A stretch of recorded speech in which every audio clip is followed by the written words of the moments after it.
हे गुरु ब्रह्मा हे गुरु विष्णु हे शंकर भगवान आपके चरणों में। हे गुरुदेव प्रणाम आपके चरणों में सारे तीर्थ धाम आपके चरणों में। हे गुरुदेव प्रणाम आपके चरणों में।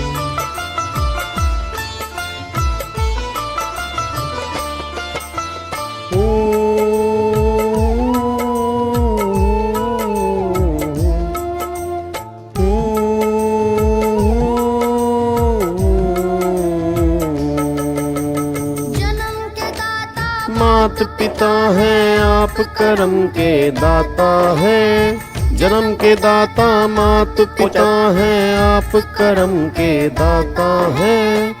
आप बनाते हैं ईश्वर आप ही भाग्य विधाता हैं। आप ही भाग्य विधाता हैं। दुखिया मन को रोगी तन को दुखिया मन को रोगी तन को मिलता है आराम आपके चरणों में। हे गुरुदेव प्रणाम आपके चरणों में सारे तीर्थ धाम आपके चरणों में।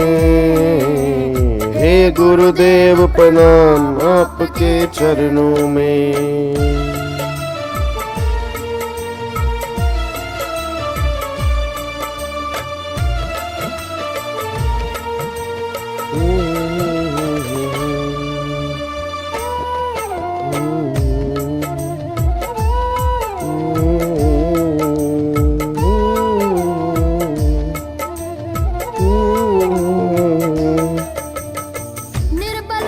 बलवान बना दो मूर्ख को भगवान प्रभु।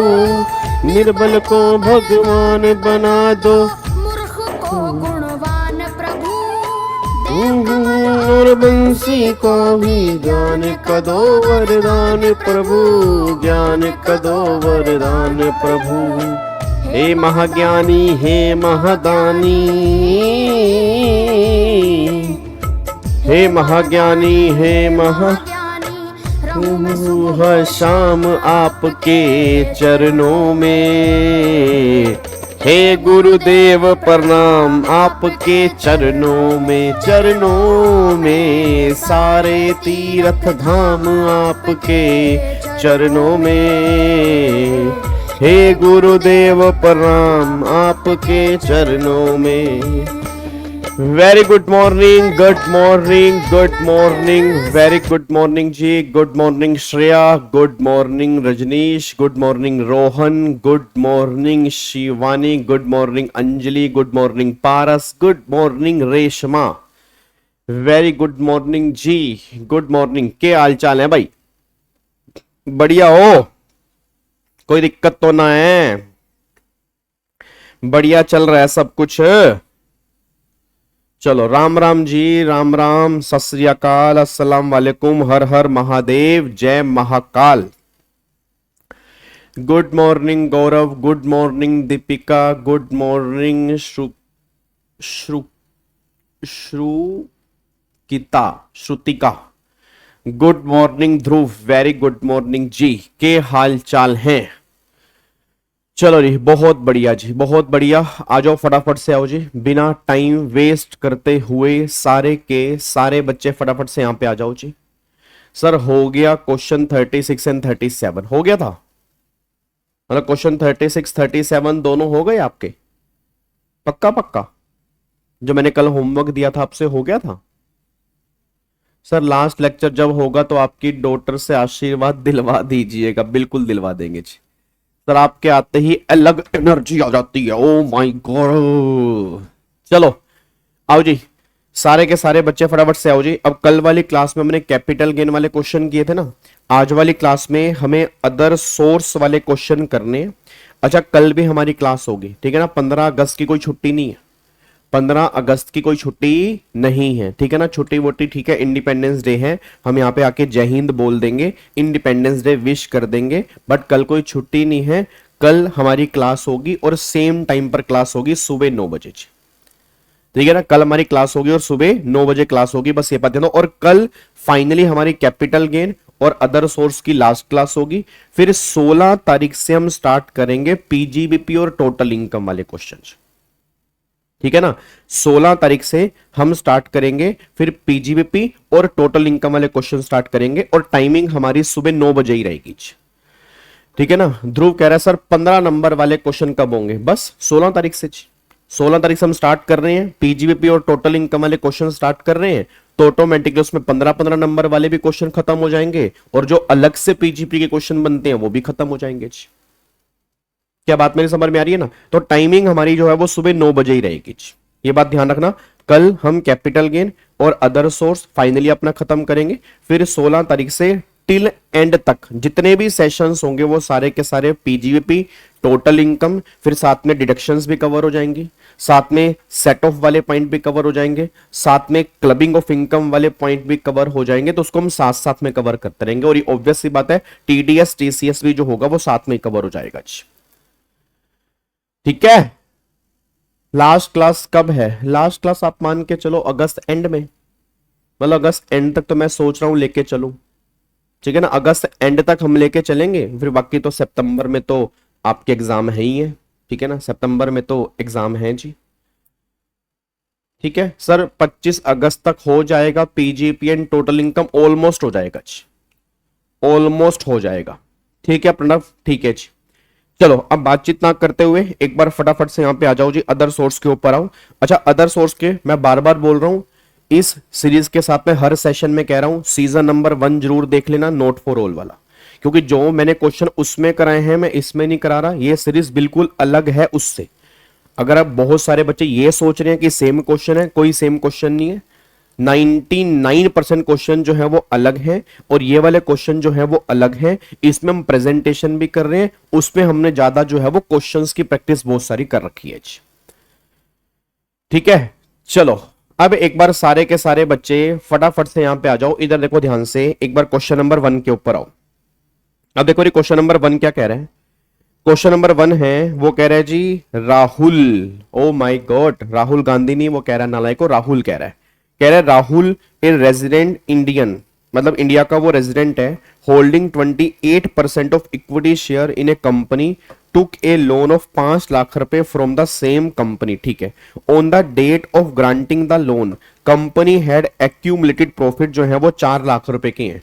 ठीक है, उसके बाद company is engage in the some manufacturing activity, company जो है वो मैन्युफैक्चरिंग एक्टिविटी के अंदर है।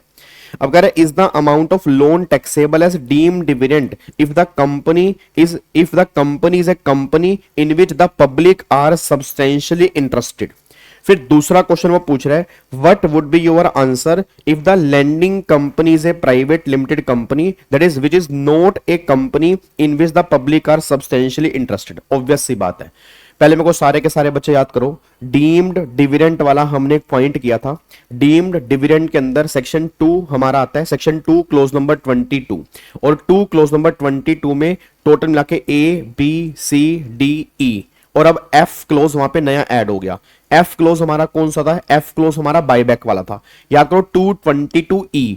अब 222E में क्या लिखा था कि अगर कोई कंपनी जिसमें पब्लिक सब्सटेंशियली इंटरेस्टेड नहीं है, मतलब कोई प्राइवेट कंपनी है, और अगर वो प्राइवेट कंपनी अपने स्पेसिफाइड शेयर होल्डर को लोन दे रही है, उस लोन को हम लोन नहीं मानेंगे, उस लोन को डिविडेंड मानेंगे।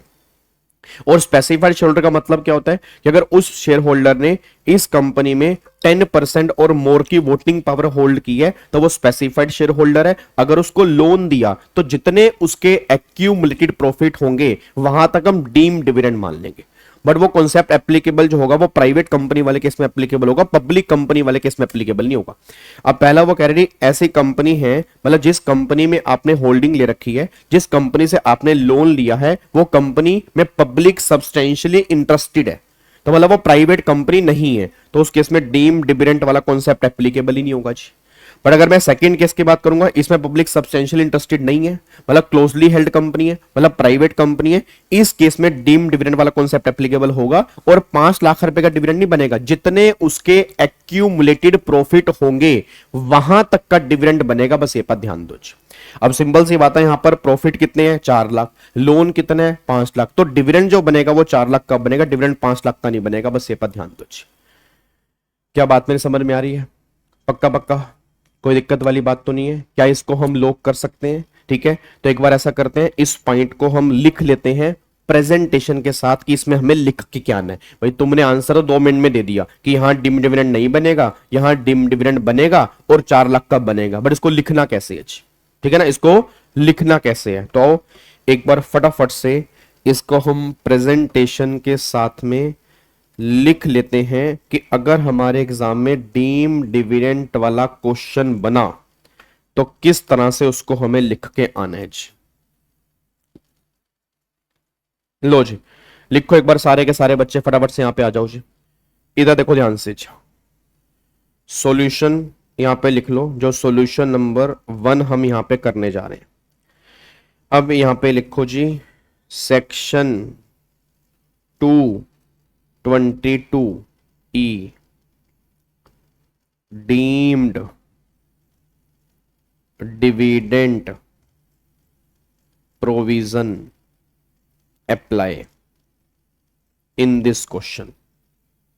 इस क्वेश्चन में जो डीम डिविडेंड का प्रोविजन है 222E वाला वो एप्लीकेबल होगा जी।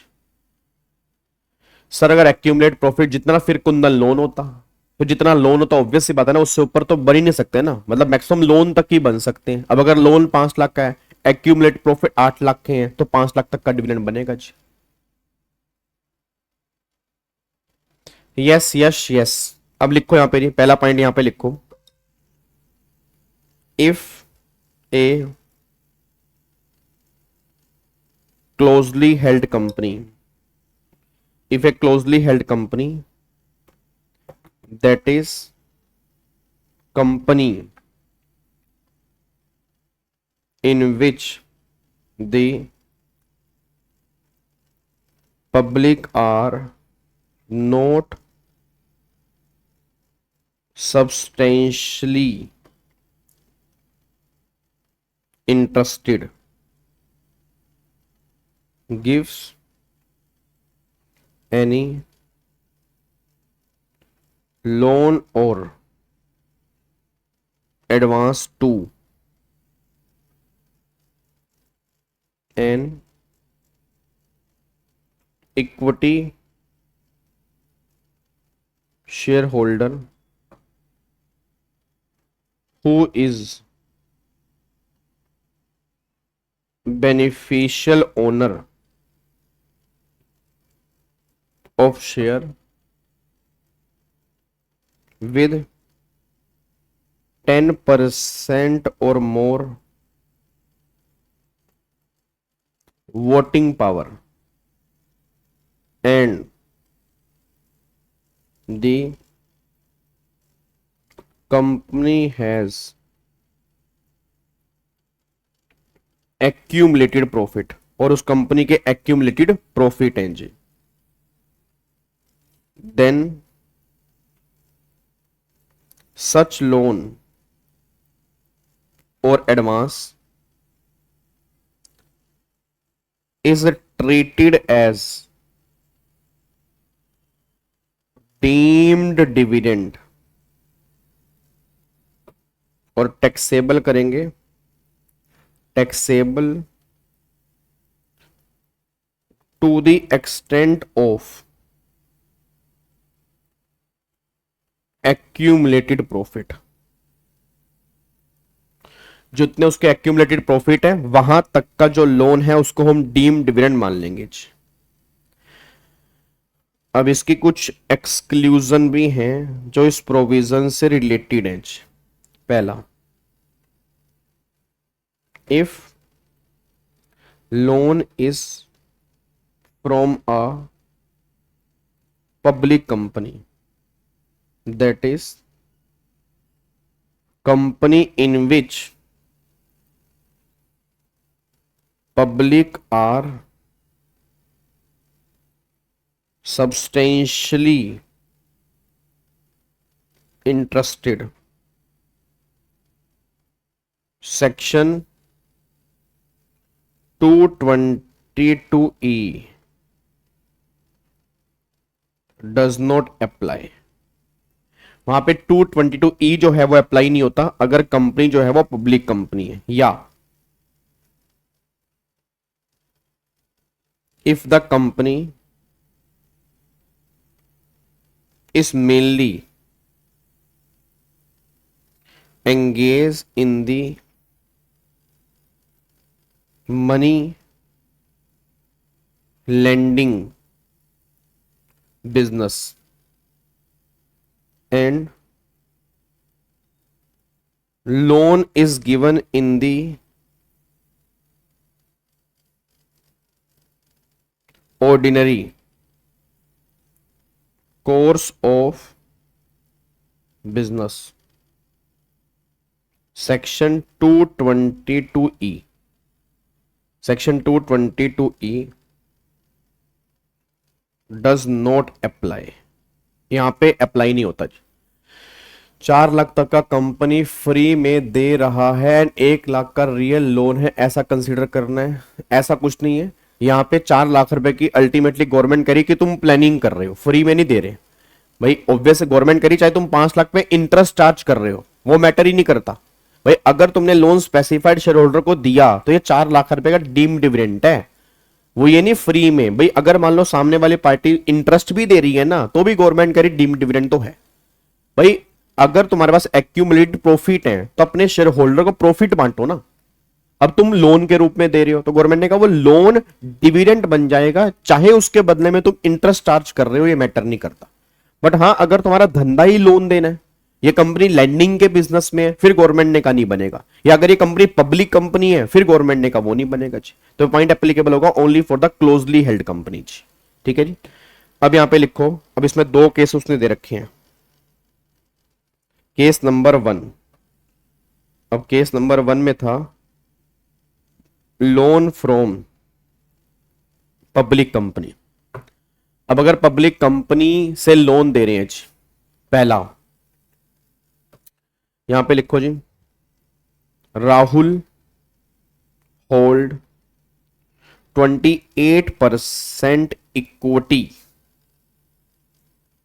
Second, loan from company in which public are substantially interested।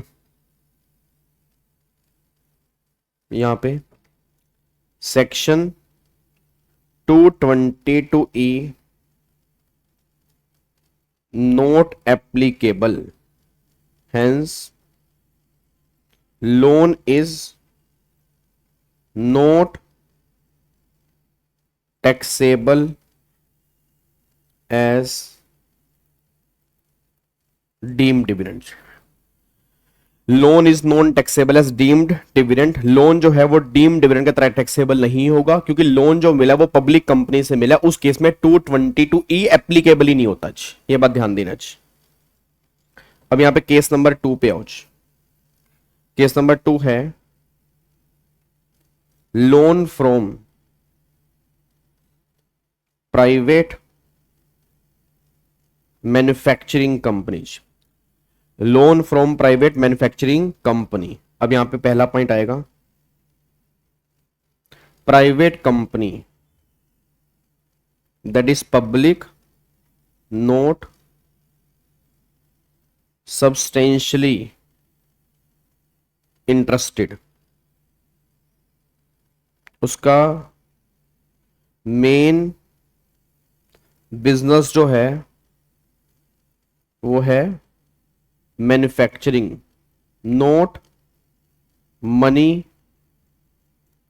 Lending. Money lending का उसका बिजनेस नहीं है, उसका बिजनेस जो है वो मैन्युफैक्चरिंग का है। Rahul hold 28% voting power, that is 10% और मोर वोटिंग पावर। राहुल 28% होल्ड कर रहे हैं, जो 10% या उससे ज्यादा है जी। उसके बाद loan amount is ₹5 lakh and accumulated profit of ₹4 lakh. जो लोन दिया वो 5 लाख का है, एक्यूमुलेट प्रॉफिट जो है वो 4 लाख रुपए के हैं। Hence section 222E shall apply and ₹4 lakh deemed as dividend under section 222E, ठीक है। ₹4 lakh deemed as dividend under section 222E, ये 4 लाख रुपए का जो है वो डिविडेंड बन जाएगा। बस ये पर ध्यान दो। क्या बात मेरी समझ में आ रही है? तो इस तरह से इसका में आंसर लिख के आना है। तो अगर डीम्ड डिविडेंड वाला क्वेश्चन बन जाता है, पहले उसका प्रोविजन एक्सप्लेन करके आओगे, फिर थोड़ा सा फैक्ट के बारे में लिखोगे, फिर साथ में कंक्लूजन लिख दोगे कि भैया डिविडेंड बनेगा या नहीं बनेगा। इस तरह से आपका आंसर आएगा जी। क्या बात मेरी समझ में आ रही है? पक्का पक्का जी, कोई दिक्कत वाली बात तो नहीं है। चलो इधर देखो ध्यान से। तो फाइनली अब जाके हमारा यहाँ पे क्वेश्चन नंबर 1 जो है अब जाके हमारा खत्म हो जाता है। इसको वैसे मैंने इजी लिखा हुआ है, बट फिर भी 2 से 3 नंबर के अंदर तुम्हारे एग्जाम में देखने को बन सकता है। मतलब चाहे वो इजी हो, बट ऑब्वियस सी बात है 50 नंबर का पेपर तो इजी आएगा ना। तो उस 50 नंबर का पेपर या जो 40 नंबर का पेपर है जो इजी आएगा, जो तुम्हें आता होगा, उसमें ये क्वेश्चन बनने को दिख सकता है कि हाँ भाई इस तरह से भी क्वेश्चन आ सकता है। ठीक है जी। चलो अब एक बार सारे के सारे बच्चे फटाफट से यहां पे आओ जी। इधर देखो ध्यान से। अब यहां पे आ जाओ। क्वेश्चन नंबर 4 ये इंपॉर्टेंट मार्क कर रखा है और ये वैसे भी आपके मॉड्यूल का क्वेश्चन है। ठीक है जी। अब यहां पे आओ। Sir I am in depression because of my toxic relative. I was very good in study but since 2 years I can't get out from depression, can you please help me. Ashish simple सा solution है, उनकी बातें सुनना बंद कर दो। जिंदगी में कुछ लोगों को ना इग्नोर भी किया करते हैं। सबको अगर तवज्जो दोगे तो अपनी लाइफ ही नहीं जी पाओगे ना। अगर मैं सबकी बातों को दिल पे लगा के बैठ गया तो फिर मैं अपनी लाइफ ही नहीं जी पाऊंगा। भाई सिंपल सी बात है। इसने क्या बोला, हाय बुरा बोला, हाय मुझे बुरा लग रहा है, हाय इसने ऐसा क्यों बोला है, उसने अच्छा बोला, वाह। भाई सिंपल सी बात है। वो कहते हैं ना कि ना सम्मान का मोह ना अपमान का भय। एक आपकी लाइफ में इग्नोर बटन होना चाहिए। Ignore button. हाँ क्या बोला, नहीं सुना, नहीं सुना, सुन ही नहीं रहा, छोड़ो ना। वो अपने परेशान होकर बंद हो जाएंगे। भाई सिंपल सी बात है। दूसरा बंदा कब ज्यादा बोलता है, जब तुम रिस्पॉन्स करते हो। अगर तुम रिस्पॉन्स करना ही बंद कर दोगे, वो कितनी बार बोलेगा। फिर इंसान उनको पागल बोलेंगे। भाई पागल है, अगला रिस्पॉन्स नहीं करता फिर भी बोलता रहता है, या तो उसकी आदत होगी। तो सिंपल सी बात है, इतनी बातों को दिल पे मत लगाया करो यार। जिंदगी जियो भाई, एक ही बार आए हो। बिना बात के लोगों की जिंदगी के चक्कर में हम डिप्रेशन में घुस जाएंगे, हम स्ट्रेस में घुस जाएंगे। क्यों भाई? वो घुसे जो बोल रहे हैं, उनको घुसाओ ना, अपना काम करते चलो बस। तो टेंशन मत लिया करो बिल्कुल भी। ठीक है ना, टेंशन मत लिया करो बिल्कुल भी। अपनी लाइफ पे ध्यान लगाओ, अपनी पढ़ाई पे ध्यान लगाओ और सबकी बातों को इग्नोर करके अपने ऊपर ध्यान लगाओ। बात खत्म जी। ठीक है। चलो अब एक बार सारे के सारे बच्चे फटाफट से यहां पे आना। इधर देखो ध्यान से। अब मिस्टर हरी, क्वेश्चन बहुत बढ़िया है, क्वेश्चन बहुत बढ़िया है। कह रहा है mister Hari a property dealer है। पहली बात क्वेश्चन ध्यान से पढ़ना। वो कह रहा है प्रॉपर्टी डीलर है। वो कह रहा है प्रॉपर्टी डीलर है। अच्छा प्रॉपर्टी डीलर है तो क्या मैं कह सकता हूं उसके हाथ में प्रॉपर्टी जो है वो स्टॉक इन ट्रेड होगी? सारे बच्चे बोलना, क्या मैं कह सकता हूं कि उसके हाथ में प्रॉपर्टी स्टॉक इन ट्रेड होगी? बिल्कुल। अब वो कह रहा है एक प्रॉपर्टी डीलर है, sold a building in the course of his business to his friend mister Rajesh who is a dealer in automobile spare parts. वो ऑटोमोबाइल मतलब स्पेयर पार्ट्स का बिजनेस है सामने वाले पर्सन का। फॉर 90 लाख रुपए, उसने 90 लाख रुपए की बिल्डिंग बेच दी। 1 जनवरी 25 को क्या हुआ? When the stamp duty was the 150 lakh, मतलब उस टाइम पर स्टैंप ड्यूटी जो थी वो 150 लाख थी जब उसने बेची। ठीक है। एग्रीमेंट जो एंटर हुआ था वो था 1 सितंबर 24 को, मतलब एग्रीमेंट एंटर हुआ 1 सितंबर 24 को और बेचिए 1 जनवरी 25 को। और जब एग्रीमेंट एंटर हुआ उस टाइम पर स्टैंप ड्यूटी 140 लाख थी। फिर मिस्टर हरी जो है हैज रिसीव एडवांस मतलब डाउन पेमेंट 15 लाख रुपए थ्रू क्रॉस चेक। अब क्रॉस चेक तो काउंट ही नहीं करते। हेलो भाई साहब, क्रॉस चेक तो काउंट ही नहीं करते, क्रॉस चेक तो इग्नोर करते हैं। From Rajesh on the date of agreement. तो भैया सिंपल सी बात है, एसडीवी डेट ऑफ एग्रीमेंट के दिन की नहीं लेनी होगी, डेट ऑफ रजिस्ट्रेशन के दिन की एसडीवी हमारे काम की होगी। तो 150 लाख की एसडीवी हमारे काम की है, 140 लाख की एसडीवी हमारे काम की नहीं है। कह रहे discuss the tax implication in the hands of Hari and Rajesh assuming that Mr. Hari was purchased the building 75 lakh on 12 जुलाई 2023। तो भैया 12 जुलाई 2023 है, तो अगर 12 जुलाई 2023, 12 जुलाई 2024, 12 जुलाई 2025, तो 24 महीने के अंदर है। पहली बात तो अगर गेन आएगा तो शॉर्ट टर्म कैपिटल गेन आएगा, बट याद करो एक चैप्टर हमने किया था पीजीपी का और एक चैप्टर हमने किया था कैपिटल गेन का। अब जब मैंने कहा था कि 50C, याद है 50C, अगर आपकी stamp duty value sale price के 110% से ज्यादा है तो स्टैंप ड्यूटी को ही सेल प्राइस बना देंगे, बट वो तब अगर एसेट तुम्हारे हाथ में कैपिटल एसेट है। और याद है मैंने कहा था सेम सेक्शन 50C वाला पीजीपी के अंदर भी आता है, उसको हम सेक्शन नंबर 43CA बोलते हैं। और 43CA बिल्कुल सेम सेक्शन है, सिर्फ फर्क ये है कि अगर प्रॉपर्टी तुम्हारे हाथ में स्टॉक इन ट्रेड है तो 43CA लगेगा, अगर तुम्हारे हाथ में कैपिटल एसेट है तो 50C लगेगा। अब मेरा पूरी क्लास का क्वेश्चन है, ये प्रॉपर्टी का डीलर है, अब ये डीलर है तो 43CA लगाना है। अब ये क्या है 43CA लगाना है। अच्छा 43CA लगाना है तो यहाँ 50C नहीं लिखूंगा, 43CA लिखूंगा, तो इनकम आएगी पीजीपी की, क्योंकि इसका बिजनेस जो है वो प्रॉपर्टी बेचने का है। अब अगर इनकम पीजीपी की आएगी तो इंडेक्सेशन तो दिमाग से निकाल ही दो, क्योंकि इंडेक्सेशन कैपिटल गेन में हो सकती है, पीजीपी के अंदर नहीं हो सकती है। तो मेरे को सारे बच्चे बोल दो प्रोविजन बिल्कुल सेम है, 50C वाला प्रोविजन 50C वाला बिल्कुल सेम है। अब सारे बच्चे बोलना हमें एसडीवी जो लेनी है वो 150 लाख की लेके चलनी है। अब ये 90 लाख रुपए का सेल प्राइस है, क्या ये एसडीवी इसके 110 से ऊपर है? बिल्कुल ऊपर है, तो सेल प्राइस क्या बनेगा 150 लाख। कॉस्ट उसने कितनी दे रखी है 75 लाख, तो भाई 75 लाख रुपए की पीजीपी की इनकम आ जाएगी। पहली बात तो ये 75 लाख रुपए की हरी के हाथ में बिजनेस की इनकम आ जाएगी, क्योंकि हरी के हाथ में स्टॉक इन ट्रेड है, तो हरी के हाथ में इनकम जो बनेगी वो पीजीपी की बनेगी, हरी के हाथ में कैपिटल गेन की इनकम नहीं बनेगी। बस ये पर ध्यान दो। अब अगला पॉइंट क्या है, हरी ने राजेश को ये बिल्डिंग बेची है 90 लाख की, 90 लाख की बेची, और एसडीवी हमारी है 150 लाख। अब याद करो क्या राजेश के हाथ में अदर सोर्स की इनकम भी आएगी? अब तुम्हें याद आ रहा हो कैपिटल गेन और अदर सोर्स की इंटरलिंकिंग हमने क्लास में की थी, अगर आपको याद आ रहा हो याद करो नालायकों, कैपिटल गेन और अदर सोर्स की इंटरलिंकिंग हमने क्लास में की थी। अब कैपिटल गेन अदर सोर्स की इंटरलिंकिंग हमने क्लास में की थी, वहां पर मैंने कहा था कि बायर के हाथ में अदर सोर्स का लोन लगेगा इमूवेबल प्रॉपर्टी वाले केस में, अगर दो कंडीशन सेटिस्फाइड होंगी। पहली कंडीशन डिफरेंस 50,000 से ऊपर हो, दूसरी कंडीशन एसडीवी 110 से ऊपर हो। यहां दोनों कंडीशन सेटिस्फाइड है। चेक करो, पहली बात तो डिफरेंस 50,000 से ऊपर है, दूसरी बात एसडीवी 110 से ऊपर है, तो डिफरेंस कितना 60 लाख रुपए का, तो 60 लाख रुपए की अदर सोर्स की इनकम आएगी किसके हाथ में? यहां पर बायर जो है, बायर कौन है, बायर कौन है, बायर कौन है, बायर है राजेश, तो राजेश के हाथ में 60 लाख रुपए अदर सोर्स की इनकम है, और हरी के हाथ में 75 लाख रुपए की पीजीपी की इनकम है। पहले तो मेरे को यह बताओ जी, यहां तक कोई डाउट तो नहीं है? यहां तक लॉक कर दूं? पक्का पक्का जी? एक बार दोबारा बोलूं, एक बार दोबारा बोल देता हूं। हरी के हाथ में 75 लाख रुपए की पीजीपी की इनकम है, राजेश के हाथ में 60 लाख रुपए की अदर सोर्स की इनकम है। हरी के हाथ में पीजीपी की इनकम कैसे आ रही है 150 माइनस में 75, तो 75 लाख पीजीपी। राजेश के हाथ में 60 लाख रुपए कैसे आ रहे हैं 150 लाख माइनस में 90 लाख, तो 60 लाख रुपए की अदर सोर्स की इनकम आ गई। बस ये पर ध्यान दो, क्लियर है? चलो अब अगले पॉइंट पर आऊं। कह रहे हैं would your answer be different, क्या आपका आंसर अलग होता अगर Hari was a share broker instead of property dealer? Obvious सी बात है, फर्क पड़ जाता जी।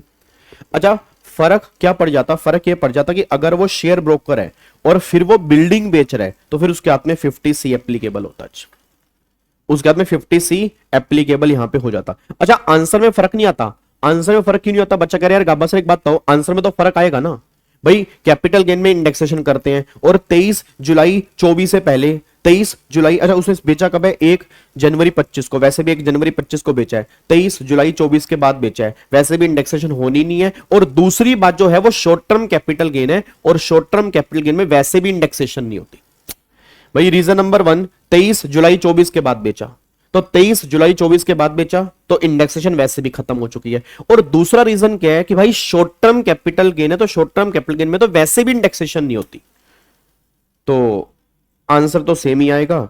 कि 75 लाख रुपए जो पीजीपी की इनकम थी, इस वाले क्वेश्चन में 75 लाख रुपए आपकी इनकम बन जाएगी कैपिटल गेन की, और अदर सोर्स की इनकम वही 60 लाख रुपए रहेगी। अब देख लो यहां पे, तो पहला अगर प्रॉपर्टी डीलर है तो हरी है, सेक्शन 43 सीए लगेगा, ठीक है जी। अब अगर 43 सीए लगेगा तो यहां पे अगर आप चेक करोगे 75 लाख रुपए आपका जो डिफरेंस है वो पीजीपी की इनकम बन जाएगी जी।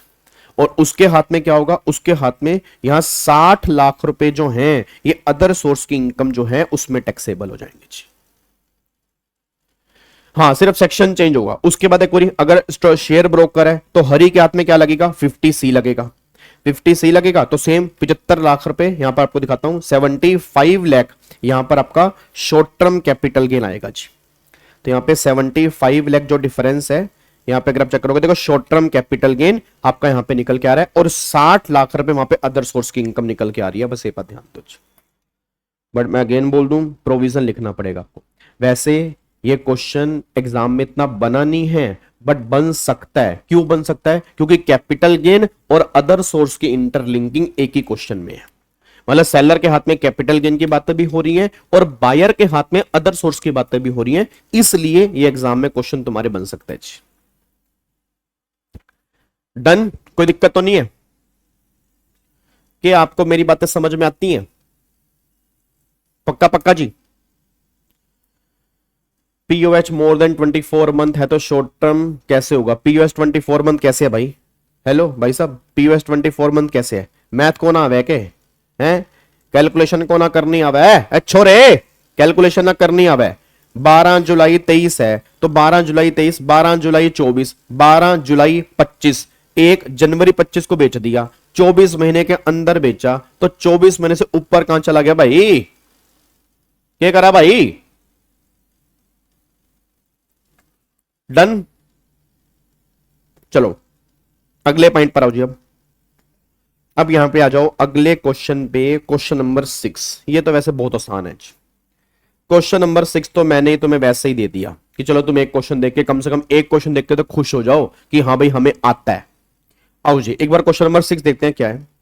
क्वेश्चन नंबर 6 है, interest on enhance compensation receive by mister G during the previous year 24-25 5 lakh रुपए। ठीक है, अब अगर 5 लाख में से out of the interest 1.5 lakh relate करता है प्रीवियस ईयर 20-21 का, और 1,65,000 पे रिलेट करता है प्रीवियस ईयर 21-22 का, और 1,85 रिलेट करता है प्रीवियस ईयर 22-23 का। अब अगर डिस्कस करो tax implication if any of such interest income assessment year 25-26। तो पहली बात तो कान खोल के सुन लो, इंटरेस्ट ऑन कंपनसेशन की टैक्सेबिलिटी अदर सोर्स में होती है। हेलो भाई साहब, ओए ओए ओए, क्या क्या नालायक, इधर देखो ध्यान से। पहली बात तो ये बात कान खोल के सुन लो कि जो कंपनसेशन होता है, चाहे ओरिजिनल हो चाहे इनहेंस हो, उसकी टैक्सेबिलिटी होती है कैपिटल गेन में, सेक्शन 45(5). तो यहां पर मैं उसकी टैक्सेबिलिटी नहीं कर रहा, यहां पर उस पे जो इंटरेस्ट मिल रहा है उसकी टैक्सेबिलिटी यहां पे हो रही है। अब याद करो हमने क्लास में किया था कि जब भी हमें इंटरेस्ट मिलेगा कंपनसेशन पे तो 50% की डिडक्शंस माइनस करनी पड़ेंगी। अब वो इंटरेस्ट किसी भी साल को ये मैटर थोड़ा करता है। अगर पिछले 3 साल का इंटरेस्ट मुझे आज मिल रहा है तो गवर्नमेंट ने कहा जिस ईयर के अंदर मिलेगा उस साल में टैक्सेबल होगा, 50% की डिडक्शन माइनस करने के बाद टैक्सेबल होगा। तो किस किस साल का है ये मैटर नहीं है, टोटल कितना मिल रहा है ये मैटर करता है। तो टोटल मिल रहा है 5 लाख, 50% की डिडक्शन है, 2.5 लाख रुपए एग्जम्प्ट हो गया, तो बैलेंस आपका 2.5 लाख रुपए टैक्सेबल हो गया। बस ये बात ध्यान दो। बोलो बोलो मेरे बच्चों, बोलो, कोई दिक्कत तो नहीं है जी? हाँ जी, पक्का पक्का। क्या इसको हम लोग कर सकते हैं? सारे बच्चे फटाफट से बोल दें, सारे बच्चे फटाफट से बोल दें हां या ना। डन, लोग कर सकता हूं जी, बोल बा। चलो बहुत बढ़िया जी, बहुत बढ़िया। अब अगले पॉइंट पर आ जाओ जी। अब आ जाओ इलस्ट्रेशन नंबर 7 पे। ये क्वेश्चन भी आपके एग्जाम में बन सकता है, ठीक है, ये क्वेश्चन भी आपके एग्जाम में बन सकता है। तो एक बार चेक करते हैं, फटाफट से आओ जी सारे बच्चे। इसका आंसर आप मेरे को दोगे। 8 पॉइंट है, मैं आपको 2 मिनट का टाइम दे रहा हूं, मेरे को सारे बच्चे बोल दो फटाफट से ये इनकम जो है वो किस किस हेड में टैक्सेबल होगी। ये इनकम जो है वो किस किस हेड में टैक्सेबल होगी, बस ये बता दो जी। सारे बच्चे क्वेश्चन नंबर 7 देखें और मुझे उसका आंसर बताएं कि ये इनकम जो है वो किस किस हेड में टैक्सेबल होगी, फटाफट से मुझे बता दो जी। Let's play with question.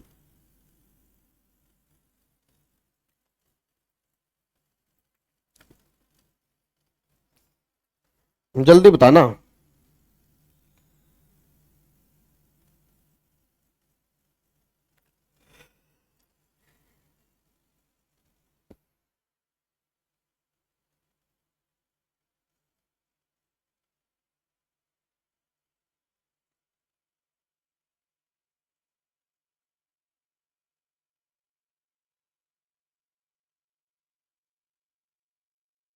हाँ जी।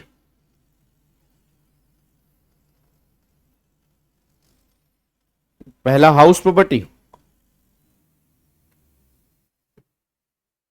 अंजलि कह रही है पहला पीजीबीपी।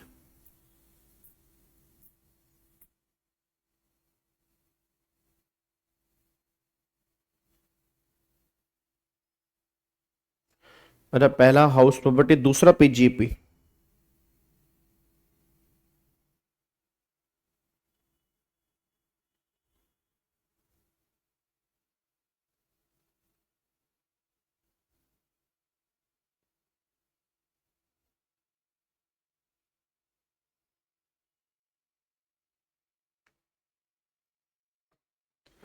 चौथा अदर सोर्स।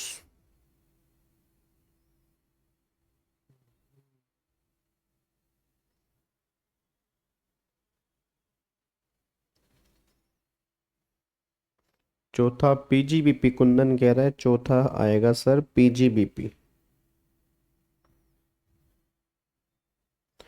तीसरा अदर सोर्स।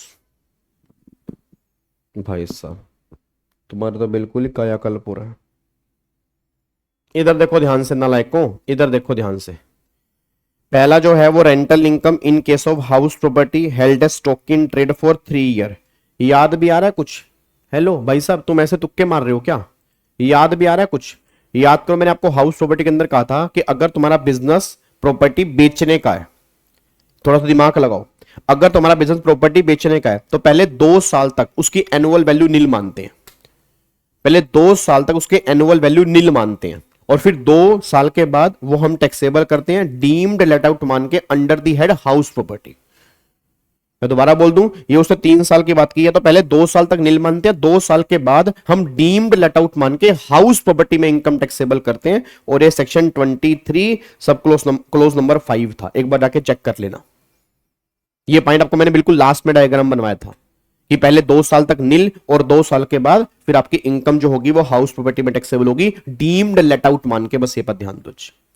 अगले पर आओ। सैलरी मिल रही है पार्टनर से, पार्टनर को पार्टनरशिप फर्म से, तो भाई ये पीजीपी की इनकम है। वैसे सैलरी सैलरी हेड में आती है, बट पार्टनरशिप फर्म अगर पार्टनर को सैलरी देती है, इंटरेस्ट देगी, रेमुनरेशन देगी, उस सबका ट्रीटमेंट जो है वो पीजीपी के अंदर है। आगे देखो, रेंटल इनकम मशीनरी से, ये पीजीपी के अंदर भी आ सकती है, ये अदर सोर्स के अंदर भी आ सकती है। फिर winning from lottery by a person having the same business activity, other source की इनकम है। Salary receive by member of parliament, other source की इनकम है। रिसीट विदाउट कंसिडरेशन, अगर तुम्हें कोई रिसीट मिल रही है विदाउट कंसिडरेशन तो भाई साहब अदर सोर्स की इनकम है। इन case of retirement interest, employee contribution in provident fund in unrecognised, तो ये भी सारी की सारी आपकी अदर सोर्स की इनकम है। Rental income in case of engage in the business of letting out, अब अगर तुम्हारा बिजनेस लेटिंग आउट के बिजनेस का है, अब यहां पे दो केस है, यहां पे दो केस है। अगर कमर्शियल प्रॉपर्टी लेट आउट करने का है तो बीजेपी, अगर रेजिडेंशियल प्रॉपर्टी लेट आउट करने का है फिर आपकी हाउस प्रॉपर्टी की इनकम है। बस ये पर ध्यान दो। तो यहां पर हमें एक्सप्लेन करके आना पड़ेगा, अगर कमर्शियल प्रॉपर्टी का बिजनेस है तो पीजीपी है, अगर रेजिडेंशियल प्रॉपर्टी है तो फिर आपका हाउस प्रॉपर्टी आएगा। बस ये पर ध्यान दो। अब बताओ क्या दिक्कत है, प्रॉब्लम क्या तुम्हें? नहीं, प्रॉब्लम क्या है इसमें भी तुम गलत करके आ रहे हो जी। सर ये बुक की पीडीएफ कहाँ मिलेगी जी? ये मिलेगी उसी लिंक के अंदर, जो लिंक आप सभी को मैंने दिया हुआ है गूगल ड्राइव का, उसके अंदर सारे के सारे पीडीएफ हैं जी। ठीक है जी, डन। लॉक करूं उसको? पक्का पक्का जी। चलो इधर देखो ध्यान से, अब अगले पॉइंट पर आओ। अब ये क्वेश्चन नंबर 8 भी तुम मुझे करके बताओगे, क्वेश्चन नंबर 8 का जी। क्वेश्चन नंबर 8 का तुम मुझे करके बताओ, क्वेश्चन नंबर 8 का आंसर क्या है? सारे के सारे बच्चे क्वेश्चन नंबर 8 के बारे में बताओ जी।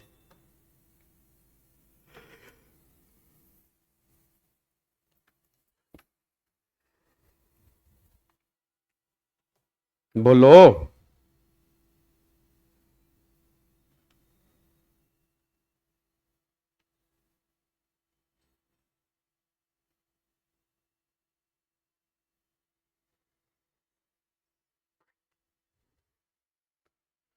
हाँ जी,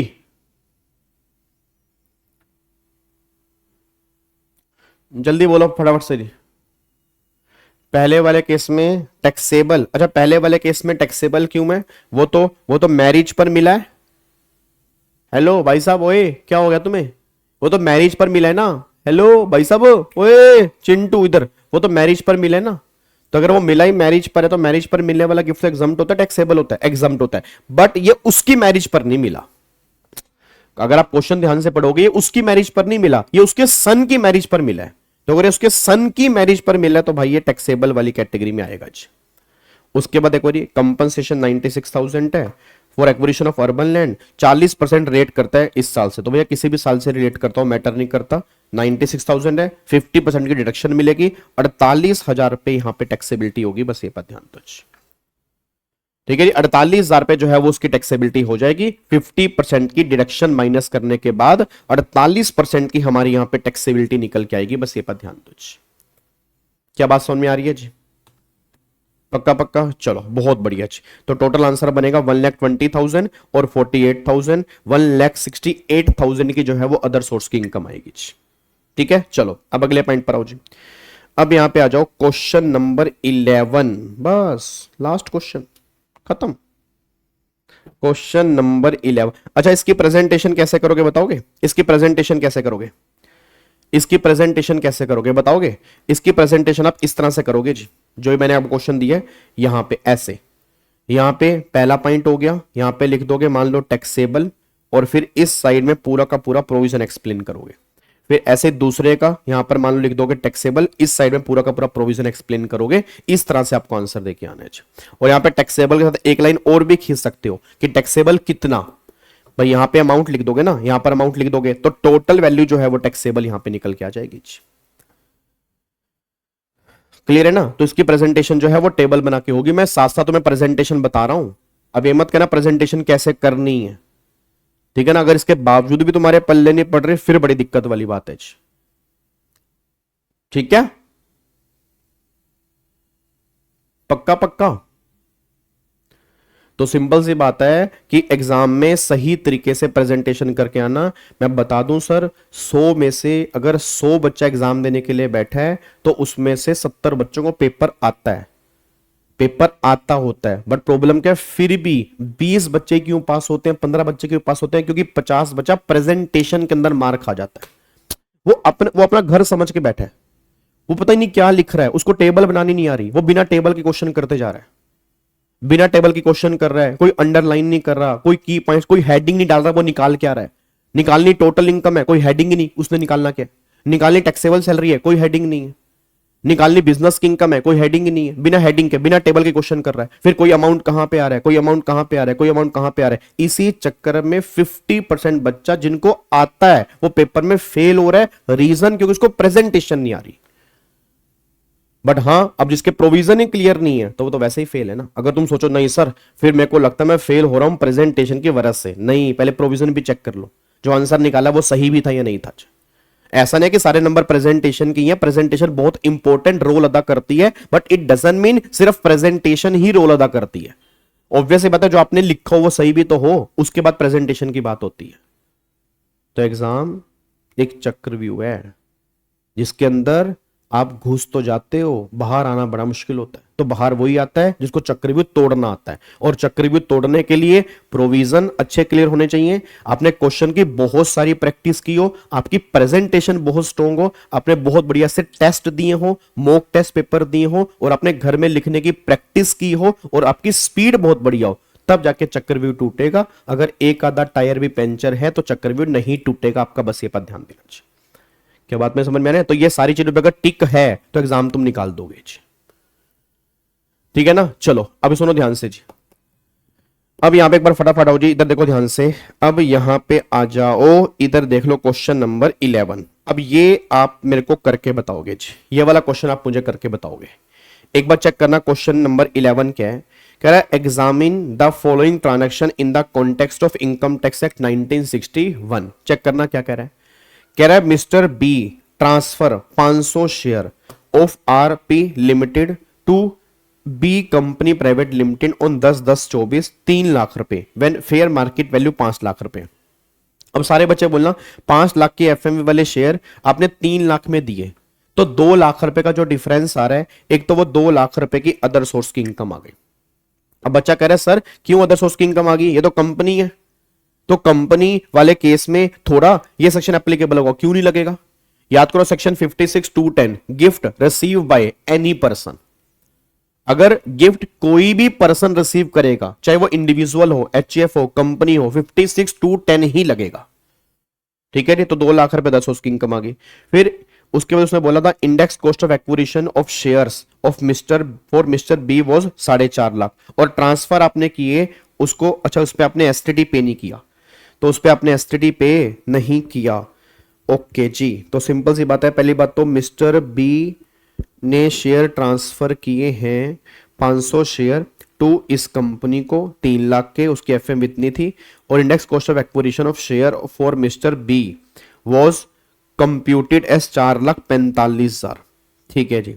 the transfer was not subject to STT, determine the income chargeable to in the hands of mister B and company because of the above said transaction. मेरा पूरी क्लास से क्वेश्चन है, अब मेरे को सारे के सारे बच्चे बोल देना।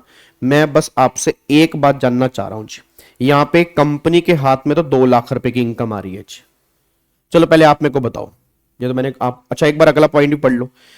यहां पर है मिस्टर क्या है, मिस्टर सीजियन is employ in a company with taxable salary 5 lakh, he receive 1 lakh रुपए from Atma charitable trust registered under 12 AB by account pay check in December 23 for meeting his personal medical expenditure. In is the sum of money so received from the trust charitable to chargeable to tax in the hands of Mr. Cesian। बताओ जी क्या ये taxable होगा नहीं होगा जी, क्या ये taxable होगा नहीं होगा। पहले मेरे को इन दोनों का बस आंसर बता दो आप, इन दोनों का आंसर बता दो फटाफट से, क्या होगा जी। अदर सोर्स में कितना आएगा और कैपिटल गेन में कितना आएगा जी। अदर सोर्स में कितना आएगा और कैपिटल गेन में कितना आएगा। लॉस आएगा, लॉस आएगा, नहीं लॉस आएगा यहां पर है, लॉस आएगा क्या। क्या ये कंपनी लिस्टेड है या अनलिस्टेड है, अनलिस्टेड कंपनी है ना, तो 5 लाख रुपए के 5 लाख की एफएमवी है, तो एफएमवी तुम्हारा सेल प्राइस बनेगा। याद करो सेक्शन नंबर 50 सीए, तो 50 सीए वाले केस में क्या होता था, 50 सीए वाले केस में क्या था, अगर आप अनलिस्टेड कंपनी के शेयर बेच रहे हो और एफएमवी तुम्हारी ज्यादा है, सेल प्राइस तुम्हारा कम है, तो एफएमवी तुम्हारा सेल प्राइस बन जाता है। सेल प्राइस बन गया 5 लाख, आई को तुम्हारी 445 है, तो 55,000 रुपए का आपका लॉन्ग टर्म कैपिटल गेन आएगा। 55,000 रुपए का लॉन्ग टर्म कैपिटल गेन आएगा, और उस कंपनी के हाथ में 2 लाख रुपए की अदर सोर्स की इनकम आएगी। तो पहले पॉइंट में तो ये होगा कि मेरे हाथ में लॉन्ग टर्म गेन कितना 55,000 रुपए का, उसके हाथ में 2 लाख रुपए की अदर सोर्स की इनकम होगी, बस ये पर ध्यान दो। और फिर यहां पे टैक्सेबल नहीं होगा, याद करो वो एक्सेप्शन। अगर आपको charitable trust, religious trust, fund, foundation, university, college, अगर उनसे कुछ मनी मिल रही है तो वो नॉन टैक्सेबल है, कोई भी टैक्सेबिलिटी यहां पे नहीं होगी। अब अगर मैं इसकी प्रेजेंटेशन की बात करूंगा, अगेन यहां पर भी वो टेबल फॉर्म ऑफ प्रेजेंटेशन बना सकते हो, ठीक है जी। यहां पर पहला केस की बात करोगे कि उस कंपनी के हाथ में क्या होगा, फिर दूसरे केस की बात करोगे इस पर्सन के हाथ में क्या होगा, यहां पे टैक्सेबल नॉन टैक्सेबल यहां पे लिखोगे, और देन फिर यहां पे तीसरा जो उसने बोला चैरिटेबल ट्रस्ट वाला टैक्सेबल नॉन टैक्सेबल लिखोगे जी। क्या बात मेरी समझ में आ रही है। तो ये मोटा मोटी हमारे अदर सोर्स के क्वेश्चन थे क्वेश्चन बैंक के अंदर। तो ये सारे क्वेश्चन हो गए, और जितने भी क्वेश्चन बैलेंस थे वो ऑलरेडी हम सीजन 1 में कर चुके हैं जी, ठीक है जी। अब सुनो ध्यान से, अब कल भी हमें कैपिटल गेन के ही क्वेश्चन करने हैं, कल भी हमें कैपिटल गेन के ही क्वेश्चन करने। कल मैं पास्ट ईयर मतलब पिछली बार जो एग्जाम में क्वेश्चन बन चुके हैं कैपिटल गेन के, उसको हम यहां पे सोल्व करेंगे ताकि कैपिटल गेन में आपकी बढ़िया से ग्रिप बन जाए। ठीक है, और देन फिर 16 तारीख से हम आएंगे पीजीपी और अदर सोर्स के ऊपर, मतलब पीजीपी और टोटल इनकम के ऊपर। ठीक है, पक्का पक्का, टेंशन ना लो, बस तैयारी करते चलो भाई, अपना बेस्ट देते चलो। देखो सिंपल सी बात है, जैसे मैं अपना बेस्ट देने की कोशिश कर रहा हूं कि मैं कोई भी छुट्टी ना करूं, आपकी कोई क्लास मिस ना हो, तो ये आपकी भी रिस्पॉन्सिबिलिटी बनती है कि आप इसको देखें और जो आपका सेल्फ स्टडी का शेड्यूल है उसको प्रॉपर तरीके से फॉलो करते चले जी। ठीक है, मैं उम्मीद करता हूं आपके इस बार बहुत बढ़िया नंबर आने चाहिए, बस ये पर ध्यान दो जी। ठीक है, चलो तो कल हम कैपिटल गेन को पैकअप करेंगे। ठीक है, कल हम कैपिटल गेन को पैकअप करेंगे, कुछ बैलेंस क्वेश्चन, और देन फिर हम फाइनली आपके सबसे इंपॉर्टेंट टॉपिक पीजीपी और टोटल इनकम के ऊपर आएंगे। ठीक है, चलो ओके जी, bye bye, tata, thank you so much, जय हिंद, God bless you, love you all, bye bye, take care, thank you so much.